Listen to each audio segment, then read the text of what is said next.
Des poubelles qui s'amoncellent dans les rues. Au-delà de Marseille, la grève des éboueurs a aussi atteint Aix-en-Provence.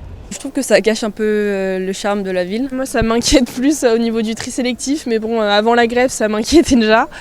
Ça n'a pas l'air d'être une priorité ici. C'est très très difficile pour sortir un chien d'aveugle, un labrador voilà, qui a 3 ans et qui pense surtout à manger forcément. Hein. Hier, il y avait des pizzas au sol et tout ça, je suis rentrée en pleurant. Le matin, devant notre devanture, c'est une catastrophe. On les déplace là, mais au final, ça ne change rien. Puis même pour notre clientèle, les gens ils vont pas s'asseoir dehors avec une vue comme ça, devant les poubelles. Si là, en 2 jours, c'est comme ça, alors j'imagine pas dans les prochains jours à venir.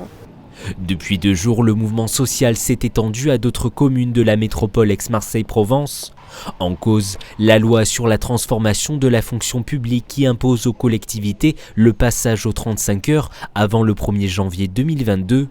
Une augmentation du temps de travail que ces agents au Bagné refusent, entre autres. Depuis 20 ans, je fais ce métier et j'essaye de le faire le mieux possible. Mais je m'aperçois qu'au niveau de la direction, ils ne veulent pas nous reconnaître notre pénibilité. On respire les tuyaux d'échappement, ça peut être de l'essence, de l'acide chlorhydrique, du méthane, du chlorochoc. Et au bout d'un moment, notre espérance de vie, elle diminue par rapport à un ouvrier. Il semblerait qu'on ait 3 ans de vie en moins. Le 4 octobre, c'est le syndicat FSU qui entrera à son tour dans le mouvement de grève. Le bras de fer entre la collectivité et ses agents pourrait alors durer jusqu'à la mi-octobre. Une date qui n'a pas été choisie au hasard puisqu'elle correspond au retour du chef de l'État à Marseille.